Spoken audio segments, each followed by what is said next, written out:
بسم اللہ الرحمن الرحیم والصلاة والسلام علی رسول اللہ محمد بن عبد اللہ الامین وعلی آلہ وصحبہ الطیبین الطاہرین الی یوم الدین وبعد۔ روایت ہے کتاب الفتن کی محمد بن یحییٰ بن فارس کے حوالے سے، اور جا رہی ہے عن خالد بن خالد الیشکری بہذا الحدیث قال قلت بعد السیف یعنی ماذا بعد السیف قال بقیت علی اقذاء وہدنۃ علی دخن ثم ساق الحدیث قال وكان قتادة يضعه على الردة التي في زمن أبي بكر رضي الله عنه على أقذاء يقول قذا وهدنة يقول صلح على دخن أي على ضغائن۔ یہ حدیث مذکور کا جو اس سے پہلے گزشتہ کل کے سبق میں ذکر کی گئی، اس کا اور ایک طریق ہے۔ پہلی سند میں ابو عوانہ عن قتادہ تھا، اور یہاں آپ اسکرین پر نظر ڈالو گے تو معمر عن قتادہ ہے، اور یہاں جو خالد ابن خالد آئے یہ وہی سبیع ابن خالد ہیں جو اس سے پہلی والی سند میں گزرے، یعنی نصر ابن عاصم کے استاذ۔ اس لیے کہ تقریب التہذیب وغیرہ والوں نے لکھا ہے کہ سبیع ابن خالد کو خالد ابن خالد بھی کہا جاتا ہے، گویا ان کے دو نام ہیں، سبیع اور خالد۔ حضرت حذیفہ رضی اللہ تعالی عنہ کی روایت ہے جو آپ پڑھ رہے ہیں گزشتہ کل سے۔ حضرت حذیفہ کہتے ہیں کہ میں نے حضور اکرم صلی اللہ علیہ وسلم سے پوچھا کہ تلوار چلنے کے بعد کیا ہوگا، تو حضور نے ارشاد فرمایا، پہلی روایت میں تھا کہ جب آپ سے پوچھا گیا کہ تلوار چلانے کے بعد پھر کیا ہوگا، آپ نے جو ہمیں فرمایا کہ تلوار کے ذریعے جہاد کرو۔ حضور نے فرمایا تھا کہ اگر زمین میں اللہ کا کوئی خلیفہ ہو تو اس کی اطاعت کرنا الی آخرہ ہی۔ یہاں یہ ہے کہ تلوار کے بعد دنیا میں کچھ خیر باقی رہے گی، مگر وہ خالص نہیں ہوگی، مقدر چھوٹے کاف سے، غیر خالص، خس و خاشاک کے ساتھ ہوگی، گرد و غبار کے ساتھ ہوگی۔ اقذا قذن کی جمع ہے، اور قذا کہتے ہیں آنکھ میں یا پانی میں جو غبار گر جاتا ہے۔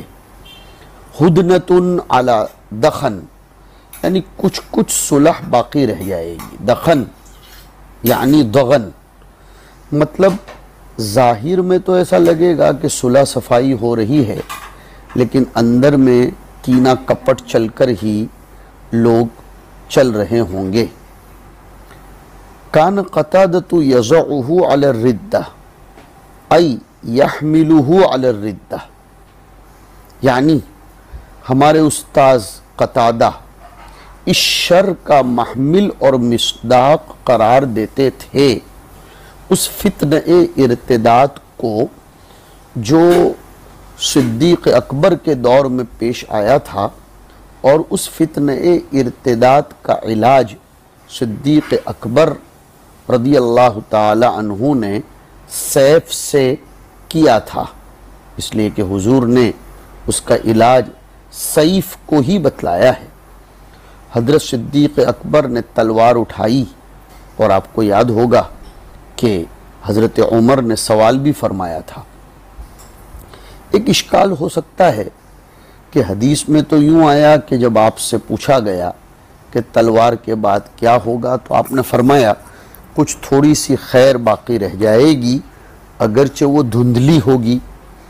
حالانکہ خلفائے راشدین کے زمانے میں، خاص طور پر شیخین کے زمانے میں تو خالص خیر ہی خیر تھی، تو پھر کیسے کہا جا رہا ہے کہ بقیت علی اقذا و ہدنۃ علی دخن؟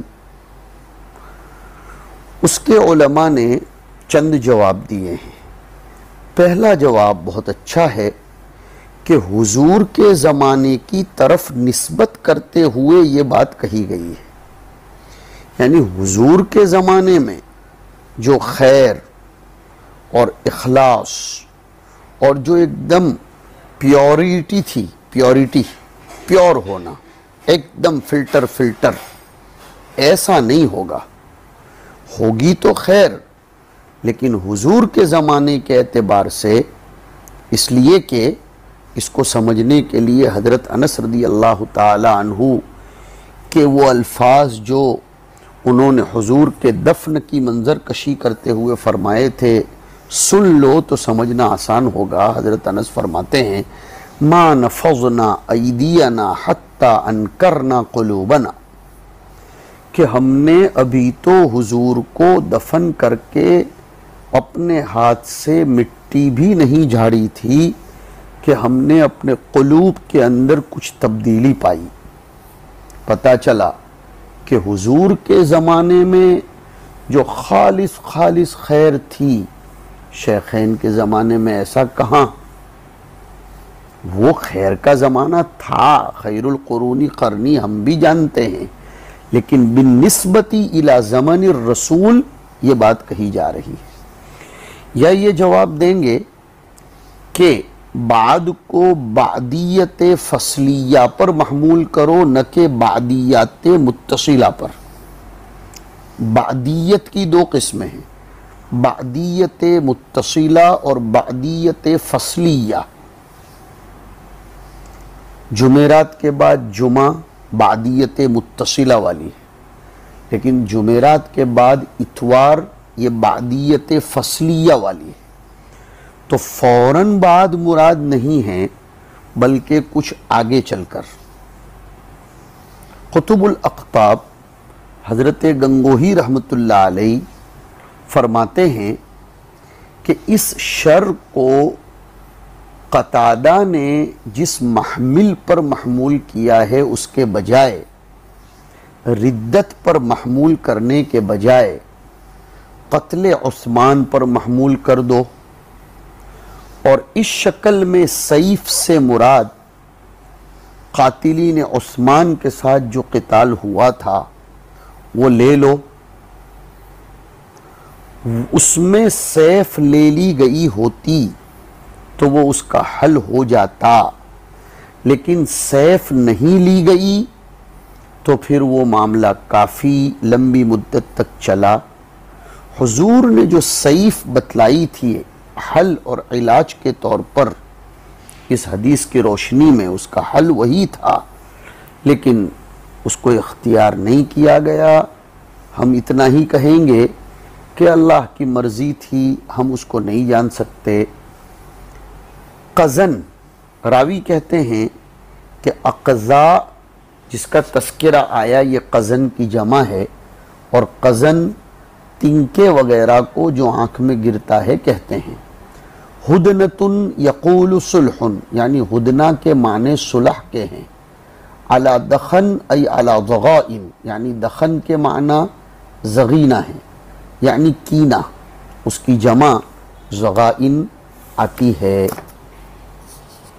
یہاں آپ دیکھ رہے ہیں حضور پاک علیہ السلام نے یہ فرمایا کہ اس طریقے کے حال ہوں گے، بقیت علی اقضاء والا حال، یعنی خیر کے کچھ بقایا رہیں گے، لیکن وہ پہلی جیسی صفائی نہیں ہوگی، بلکہ اس میں کچھ قدر، کچھ اقضاء ہوں گے. اس کو واقعہ ردت پر اس لیے بھی محمول نہیں کیا جا سکتا، اس لیے کہ اس کے بعد کوئی قدر نہیں تھی. قدورات مقتل عثمان کے بعد وجود میں آئیں. ہدنتن علی دخن میں نے جیسے ذکر کیا کہ بعدیت غیر متصلہ کو قرار دیا جائے. ہم یہ کہہ سکتے ہیں کہ صفائے قلوب کا جو معاملہ ابو بکر کے بعد تھا وہ ایسا نہیں تھا جو حضور کے زمانے میں تھا. امر دین میں قوت و شدت ایسی نہیں تھی جو حضور کے زمانے میں تھی، اور پھر ابو بکر کے دور میں جو قوت و شدت تھی وہ حضرت عمر کے دور میں نہیں تھی۔ مطلب یہ ہے کہ سیف سے مراد یہاں مقاتلہ بقتلۃ عثمان لینا یہ اوفق بالعبارت ہے۔ اچھا، ایسے موقعوں پر اختیار سیف یہ سعی فی الفتنہ کے مرادف نہیں ہوگا کہ کوئی یہ کہے کہ حضور صلی اللہ علیہ وسلم نے فتنوں کے دور میں تلوار کی دھار کو ختم کر دینے کا، اس کو مروڑ دینے کا، کند کر دینے کا فرمایا ہے۔ ایسا کیوں نہیں فرمایا بلکہ خود سیف کو علاج بتایا گیا؟ دیکھو، فتنہ ہوتا ہے جب تک کہ خطا و صواب میں تمیز نہ ہو جائے، لیکن جب آپ کو حق اور باطل کے درمیان تمیز ہو جائے تو پھر صاحب حق کی تائید آپ پر ضروری ہے اس کے مخالف کے مقابلے میں۔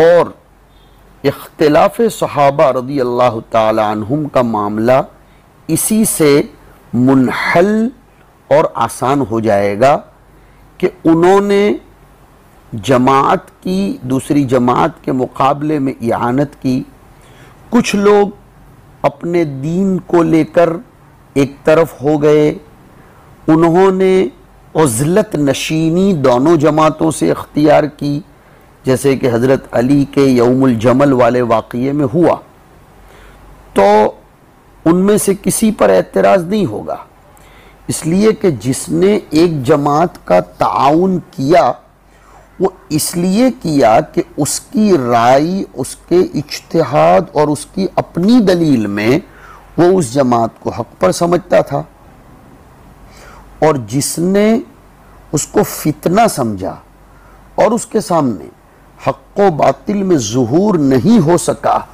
تو پھر وہ دونوں میں سے کسی کے درمیان بھی نہیں آیا، دونوں میں سے کسی کو بھی اس نے ساتھ نہیں دیا۔ اس حقیقت کو اچھی طرح، بہت اچھی طرح سمجھ لینا چاہیے۔ بقیۃ علی اقضا ہدنۃ علی ضغن، یہ اشارہ ہے حضرت علی اور معاویہ رضی اللہ تعالی عنہما کے درمیان جو صلح و تحکیم ہوئی تھی اس کی طرف اشارہ ہو رہا ہے۔ السیف، اس کو اس فتنے پر محمول کیا جائے گا جیسے میں نے کہا حضرت عثمان کے زمانے کے اخیر میں ہوا تھا۔ اس کے بعد اب ہم آگے کی روایت پڑھتے ہیں۔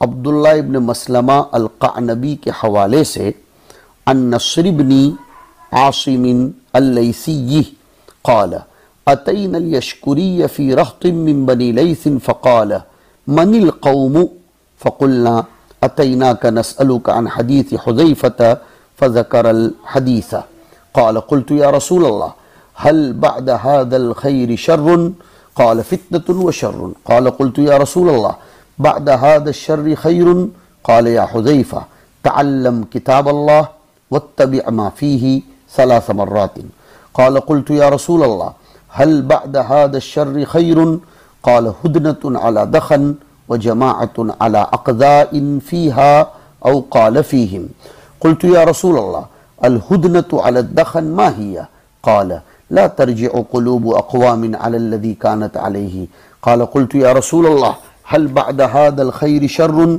قال فتنة عمياء صماء عليها دعاة على أبواب النار فإن تمت يا حذيفة وأنت عاض على جذل خير لك من أن تتبع أحدا منهم۔ اس میں آپ دیکھ رہے ہیں کہ بقیت علی اقدا و ہدنۃ علی دخن کے بعد صحابی نے یہ پوچھا کہ اس خیر کے بعد پھر شر ہوگا؟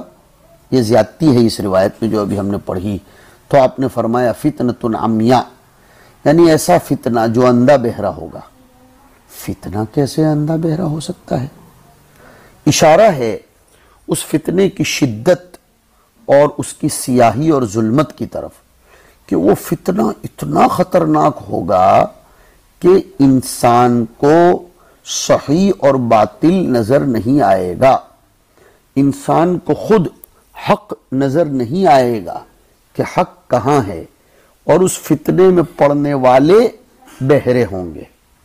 فتنہ بہرا نہیں ہوگا، اس فتنے میں جو واقع ہوں گے وہ بہرے ہوں گے، یعنی نصیحت، خیر خواہی، کلمت الحق انہیں کوئی نفع نہیں دے گا۔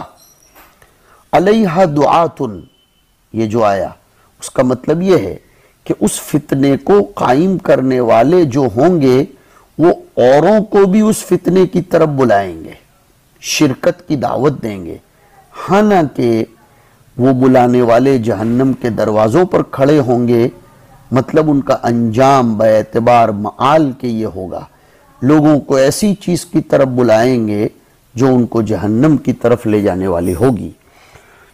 اس کے بعد حضور نے بہت زبردست بات حضرت حذیفہ سے فرمائی کہ حذیفہ، وہ زمانہ ایسا ہوگا جس میں آدمی عزلت اور گوشہ نشینی کو اختیار کر لے، یہ بہتر ہوگا بنسبت اس کے کہ وہ فتنے میں شرکت کرنے والوں میں سے کسی بھی ایک گروہ کا اتباع کر لے، ان کے ساتھ چلے۔ اور حضور اکرم صلی اللہ علیہ وسلم نے یہ بھی ارشاد فرمایا کہ حذیفہ، تم اللہ کی کتاب کو پڑھو اور اس میں جو باتیں تم کو نظر آتی ہیں اس کی پیروی کرو، اللہ کی کتاب کو پڑھو، یعنی اس قسم کے سوالات میں مت پڑھو، اس سوال سے اعراض کر لو، یہ مطلب ہے۔ اچھا، اس روایت میں آپ کو یہ جو نظر آیا کہ اتیناک نسألک عن حدیث حذیفہ فذکر الحدیث، یعنی وہ کہتے ہیں کہ ہم ابو موسیٰ کے ساتھ آئے اور جو سواریاں تھیں انہوں نے کوفہ پر حملہ کیا، میں نے ابو موسیٰ سے اور میرے ایک ساتھی نے اجازت لی، انہوں نے اجازت دے دی، ہم کوفہ آئے، میں نے اپنے ساتھی سے کہا کہ میں مسجد میں جا رہا ہوں، جب بازار لگے تو میں تیرے پاس آؤں گا۔ فرماتے ہیں میں مسجد گیا تو اس میں ایک حلقہ لگا ہوا تھا، ایسا لگ رہا تھا کہ ان کے سروں کو کاٹا گیا ہے اور وہ بالکل ایک آدمی کی بات سن رہے ہیں۔ میں ان کے پاس جا کر کھڑا ہو گیا، اتنے میں ایک صاحب آئے، میرے پڑوس میں کھڑے ہو گئے، میں نے کہا یہ کون ہے؟ تو انہوں نے کہا تم بصری ہو؟ میں نے کہا جی ہاں۔ کہا میں سمجھ گیا، اگر تم کوفی ہوتے تو تم اس کے بارے میں نہ پوچھتے، یہ تو حذیفہ ابن یمان ہیں۔ میں ان کے قریب ہو گیا، میں نے ان کو یہ کہتے ہوئے سنا کہ کان الناس یسألون رسول اللہ صلی اللہ علیہ وسلم عن الخیر وکنت اسألہ عن الشر الی آخر الحدیث۔ یہ ہے فذکر الحدیث کا مطلب۔ اس کے بعد کی روایت آپ کے سامنے ہے جو مسدد کے حوالے سے ہے، حدثنا عبد الوارث، اور آگے جاری عن حذیفہ رضی اللہ عنہ عن النبی صلی اللہ علیہ وسلم قال فإن لم تجد يومئذ خلیفة فاہرب حتى تموت فإن تمت وأنت عاض، وقال في آخره قال قلت فما يكون بعد ذلك قال لو أن رجلا نتج فرسا لم تنتج حتى تقوم الساعة۔ یہ حدیث حذیفہ رضی اللہ تعالی عنہ کی اور ہے، یعنی الگ نہیں ہے، حدیث حذیفہ کا ایک طریق اور ہے جس میں زیادتی ہے جو پہلے طرق میں نہیں تھی۔ اس میں یہ زیادتی ہے کہ انہوں نے پوچھا پھر اس کے بعد کیا ہوگا، تو آپ نے فرمایا اس وقت قیامت اتنی قریب آ چکی ہوگی کہ اگر کوئی شخص اپنی گھوڑی کو بچہ جنوانے کے لیے کھڑا ہوگا تو وہ نہیں جنوا سکے گا کہ اتنے میں قیامت آ جائے گی۔ یہ مثال کے طور پر ہے، مطلب یہ ہے کہ قیامت بہت قریب ہو چکی ہوگی کہ اگر کوئی شخص کسی کام میں لگا ہوا ہوگا تو وہ اس کو پورا بھی نہیں کر سکے گا کہ قیامت آ جائے گی۔ مطلب قرب قیامت کی طرف اشارہ ہے، اس فتنے کو قیامت سے اتنا قرب ہوگا۔ کون سے فتنے کو؟ جس فتنے کو عمیاء، صماء اور ایک روایت میں بکماء بھی فرمایا گیا ہے۔ اللہ تعالی ہماری ان فتنوں سے حفاظت فرمائے۔ وصلی اللہ علی النبی الکریم۔